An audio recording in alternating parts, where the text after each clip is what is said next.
संतं हृदयारविन्दे भवं भवानी सहितं नमामि भवं भवानी सहितं नमामि मनोजवमुमा ऋततुल्यवेगं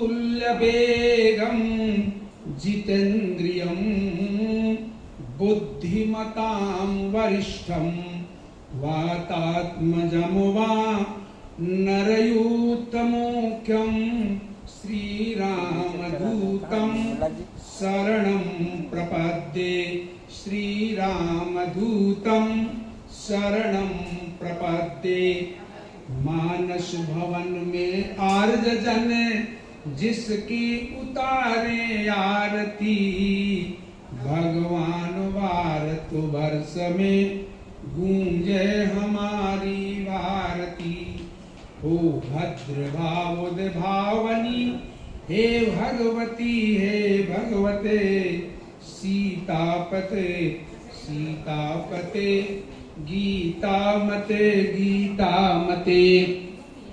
मगसम मंजिल ग्रुप साहित्यिक मंच के तत्वावधान में आयोजित आज के इस शाश्वत अनुष्ठान की अध्यक्षता कर रहे साहित्य मर्मज्ञ परमादरणीय डॉक्टर निरंजन प्रसाद श्रीवास्तव जी, मंच पर उपस्थित परमादरणीय पूर्व आईपीएस पदाधिकारी सह साहित्यकार डॉक्टर प्रशांत कर्ण जी, मंच पर उपस्थित परमादरणीय हिंदी की विदुषी कवित्री डॉक्टर अनीता रश्मि जी, अनीता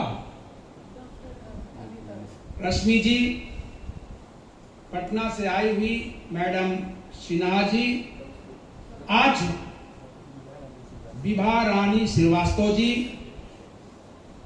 सभागार में उपस्थित सुधीजन परमादरणीय गोविंद पाठक जी, शिवपूजन पाठक जी, और मैं देख रहा हूं सभागार में उपस्थित वासुदेव बाबू और सभी सुधीजन जो आज इस शाश्वत अनुष्ठान के साक्षी हैं।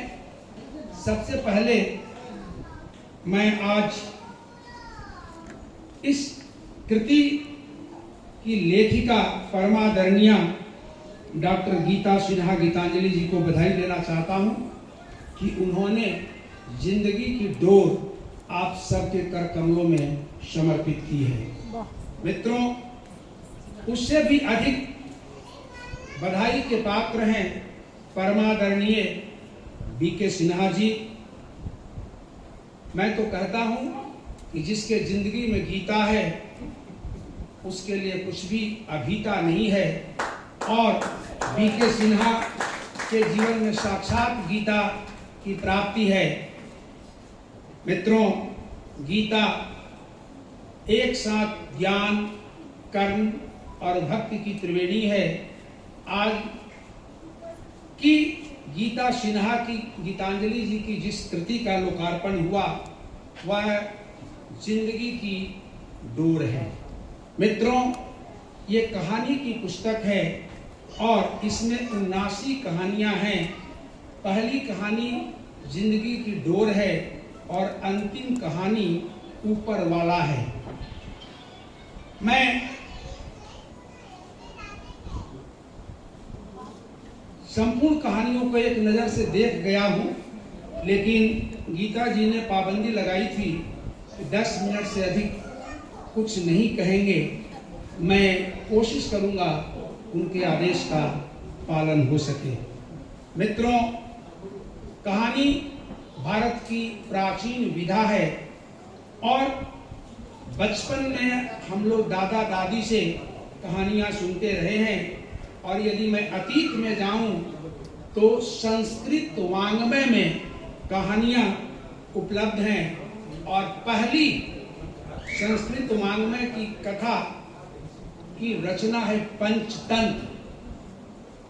विष्णु शर्मा, मैं आपको उस अतीत से जोड़ देना चाहता हूं कि कहानियों की रचना क्यों की जाती। महिला रूपनगर के राजा अमर शक्ति सिंह के 3 नालायक पुत्रों के लायक बनाने के लिए पंचतंत्र की रचना हुई। महिला रूपनगर के राजा अमर शक्ति सिंह ने यह घोषणा की थी कि जो व्यक्ति मेरे नालायक पुत्रों को लायक बना देगा उसे मैं आधा राजपाट दे दूंगा। एक से एक विद्वान पंडित आए मगर उन नालायक पुत्रों को लायक नहीं बना सके, जेल की हवा खाने लगे। महिला रूपनगर के राजा अमर शक्ति सिंह के राज्य में विष्णु शर्मा नामक विद्वान वृद्ध पंडित थे। दरबार में गए, उन्होंने कहा कि इन पंडितों का क्या अपराध कि आपने इन्हें जेल के शिकंजों में बंद कर दिया। कहा कि ये हमारे पुत्र को लायक नहीं कर सके, इसलिए इन्हें ये दंड मैंने दिया है। विष्णु शर्मा ने कहा कि मैं इन नालायक पुत्रों को 6 माह के भीतर लायक बना दूंगा। पहले आप इन बंदी पंडितों को जेल से मुक्त कीजिए और इन राजपुत्रों को मेरे आश्रम में भेजिए। मित्रों, विष्णु शर्मा ने अपने 3 नालायक बेटों का नाम था उग्र शक्ति, प्रचंड शक्ति, अनंत शक्ति। और विष्णु शर्मा के आश्रम में जब ये बच्चे गए तो पहली रात को विष्णु शर्मा ने कहा कि बच्चों ने कहा हम क्यों आए हैं? बोले आपको यहाँ पढ़ाई नहीं होगी, आप पढ़ने के लिए नहीं आए हैं। बच्चों ने नमस्कार किया और कहा कि हमारे पिताजी पढ़ाने के लिए आकुल व्याकुल हैं, हम तो पढ़ना नहीं चाहते हैं। आप मेरे परम गुरु हैं। कहा कि आश्रम के हिरण को गिनिए और रात्रि में कहा कि आप क्या सुनना पसंद करेंगे? बच्चों ने कहा यदि कहानी सुना सकें तो सुनाइए। और पंचतंत्र की पहली कहानी शुरू हो गई। मित्र भेद, मित्र लाभ, मित्र संप्राप्ति, काको लुकिए और अपरीक्षित कारक 69 कहानियां पंचतंत्र में हैं। और एक एक कहानियों के माध्यम से विष्णु शर्मा ने उन नालायक पुत्रों को लायक बना दिया। इसलिए कहानी की रचना नालायक को लायक बनाने के लिए की गई थी। मैं कहना चाहूंगा कि जिंदगी की डोर की कहानियां भी उसी संदर्भ की अगली कड़ी है। और हिंदी कहानी का इतिहास इस बात का साक्षी है कि प्रेमचंद कहानी सम्राट माने जाते हैं। और यदि प्रेमचंद को केंद्र में मान करके हिंदी कहानी के उद्भव और विकास को रेखांकित करना चाहें तो प्रेमचंद पूर्व हिंदी कहानी, प्रेमचंद जुगीन हिंदी कहानी और प्रेमचंदोत्तर हिंदी कहानी।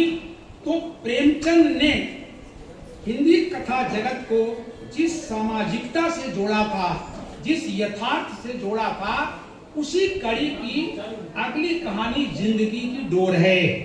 मित्रों, प्रेमचंद ने सामाजिक समस्याओं को अपनी कहानियों में उपस्थापित किया कि पंच में परमेश्वर का वास किया, बड़े घर की बेटी में टूटते परिवार को बचाया था, नमक के दारोगा में ईमानदारी का ताना बाना बुना था। कुछ इसी प्रकार का ताना बाना जीवन की डोर में गीता सिन्हा गीतांजलि ने भी बुना है। आज की सबसे बड़ी जो समस्या है वह तिलक दहेज की समस्या है। प्रेमचंद ने निर्मला में उसकी चर्चा की। जिंदगी की डोर की नायिका नंदिता की शादी एक ऐसे परिवार में होती जिसके होने वाले ससुर पहले तो कहते हैं कि मुझे तिलक की जरूरत नहीं है, लेकिन नंदिता की होने वाली सास कहती हैं कि लड़के की शादी और गहने नहीं, तिलक नहीं और तमाम चीजें जब नंदिता के कानों में पड़ती, नंदिता कहती है कि मैं ऐसे संबंध को स्वीकार करना नहीं चाहती जहां तिलक की मांग हो। और तब नंदिता एमएससी पास, डीएवी की शिक्षिका है, अपने पैरों पर खड़ी है। उसके पिता चटर्जी साहब शादी जब तय करते हैं तो तिलक के अभाव में, दहेज के अभाव में नंदिता कहती कि मैं उस परिवार में विवाह नहीं करूंगी। और नंदिता ने उस लड़के से विवाह किया, रोहन राय से, जो उसके कॉलेज के समय का साथी था। जिंदगी की डोर, नंदिता ने कहा, उस समय टूटा हुआ था, कहा रोहन मैं अपनी जिंदगी की डोर तुम्हें सौंप रही हूं। और रोहन ने कहा कि नंदिता मैं भी अपने जिंदगी की डोर तुम्हें समर्पित कर रहा हूं। इसलिए प्रत्येक व्यक्ति के जीवन में जिंदगी की डोर, पति की डोर पत्नी के हाथों में है और पत्नी की डोर पति के हाथों में है। इसलिए जीवन की गाड़ी पति और पत्नी के सामंजस्य पूर्ण ढंग से चल सकती है।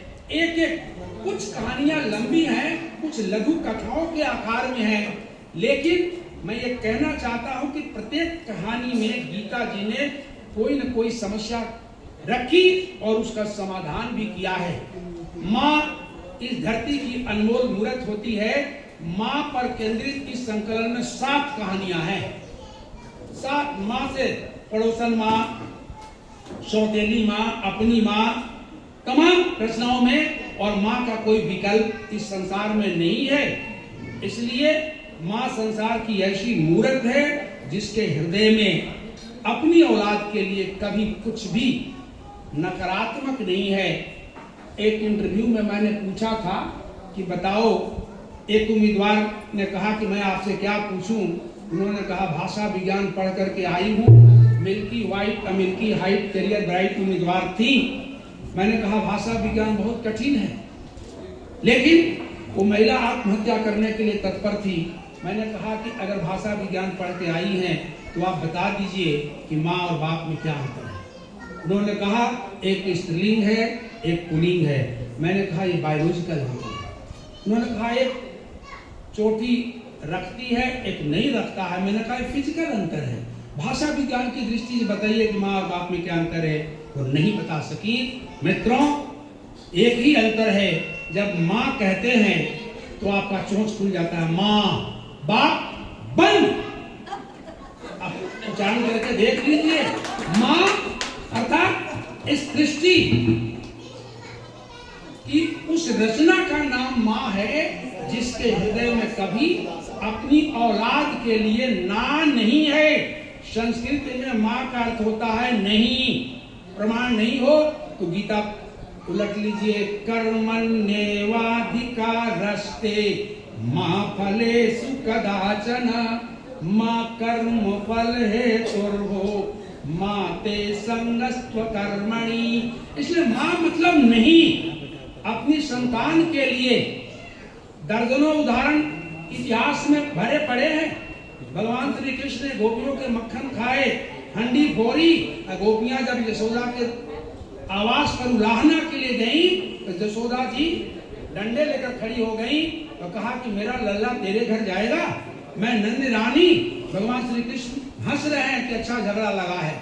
इसलिए माँ से संबंधित 7 कहानियां इस संकलन में हैं। इसलिए और छोटी भाषा संबंधी कुछ त्रुटियां हैं जो अगले संस्करण में सुधार लेंगी, लेकिन मैं केवल ये निवेदन करना चाहता हूं कि जिंदगी की डोर के माध्यम से उन्होंने संपूर्ण मानव समाज को मानव जिंदगी की डोर सौंपी है। ये कहानियां आपके भीतर संस्कार पैदा करती हैं, आचार पैदा करती हैं, विचार पैदा करती हैं, और मनुष्य की जिंदगी का सुधार तो आचार विचार और संस्कार से ही होता है। एक पंचतंत्र ने महिलारोप नगर के राजा तीनों उग्र शक्ति, प्रचंड शक्ति और अनंत शक्ति को लायक बना दिया। इन कहानियों से गुजरने वाला आज हर घर में अनंत शक्ति, प्रचंड शक्ति पैदा हो रहे हैं। तब समस्या केवल एक की थी और आज समस्या घर घर की है। इसलिए मैं समझता हूं कि जिंदगी की डोर पंचतंत्र की अगली प्रस्तुति है। पंचतंत्र के रूप में वहां 69 कहानियां हैं, यहाँ 20 अधिक है, 79 कहानियां हैं। और उन कहानियों में पशु पक्षियों के माध्यम से विष्णु शर्मा ने जो संदेश दिया है, समय नहीं है कि मैं उनकी चर्चा करूं, लेकिन इस संकलन में क्योंकि मनुष्य की जिंदगी सबसे महत्वपूर्ण है। अगर जिंदगी बन गई तो आपका सब कुछ बन गया, और जिंदगी की डोर सही हाथों में चली गई तभी आपका भला है। इसलिए पति और पत्नी दोनों की डोर एक दूसरे के हाथ में है। मैं समझता हूं कि इस संकलन की कहानियां आपके लिए संजीवनी का काम करेंगी। मैं गीता सिन्हा गीतांजलि जी को बधाइयां देना चाहता हूं और मैं परमपिता परमेश्वर से प्रार्थना करता हूं कि मिले सदा शुभ हर्ष आपको, मिले सदा शुभ हर्ष आपको, नहीं कभी आए अपकर्ष। सतत सुधा साहित्य प्रवाहित, लिखे लेखनी यश उत्कर्ष, लिखे लेखनी यश उत्कर्ष। विद्या कोमल जी खड़ी हो गई हैं, मैं समझ गया।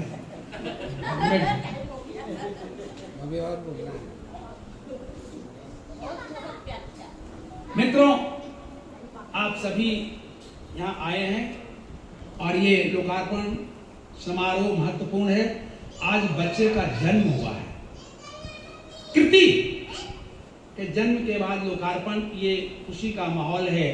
आप सब से मेरी गुजारिश है कि जिंदगी को जीने वाले, जिंदगी को जीने वाले, दुख दर्द पीने वाले, जिंदगी बिताओ मत या मन यहाँ मार कर। जिंदगी की डोर है कि जिंदगी बिताओ मत मन यहाँ मार कर।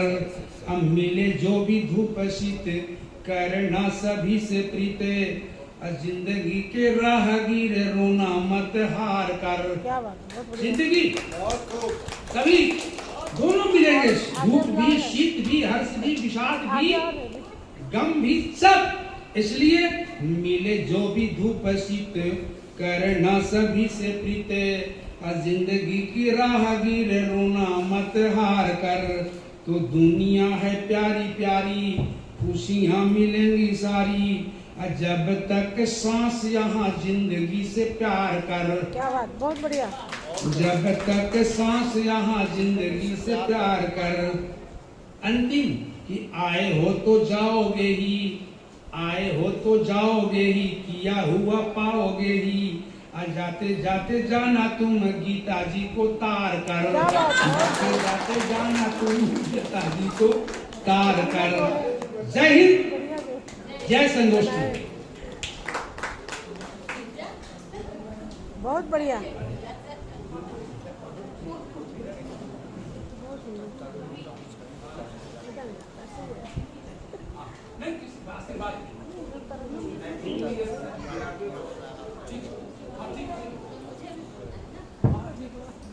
बहुत बहुत धन्यवाद सर। सबको पता है कि आपने गागर में सागर भरा है। मेरा ही समय अनुकूल नहीं था, मैं पहले खड़ी हो गई थी। समय तो अब हुआ है आपका। बहुत बहुत धन्यवाद। मैं आगे आग्रह करती हूँ, मैं आमंत्रित करती हूँ कृति की सर्जिका को, आज की नायिका को, श्रीमती गीता सिन्हा गीतांजलि जी को, कि वे मंच पर आए और अपने अनुभवों, भावनाओं और इस कृति के निर्माण की यात्रा को हमसे साझा करें। आपके हाथ में है जीवन की डोर, सब जानेंगे आज जीवन की डोर। आइए, स्वागत है।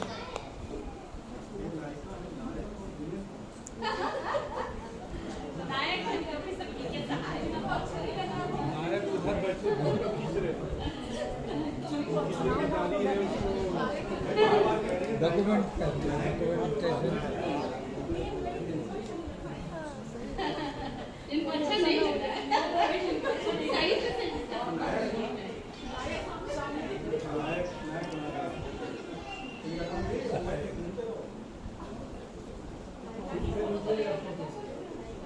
कहानी के बारे में थोड़ा बोलूं।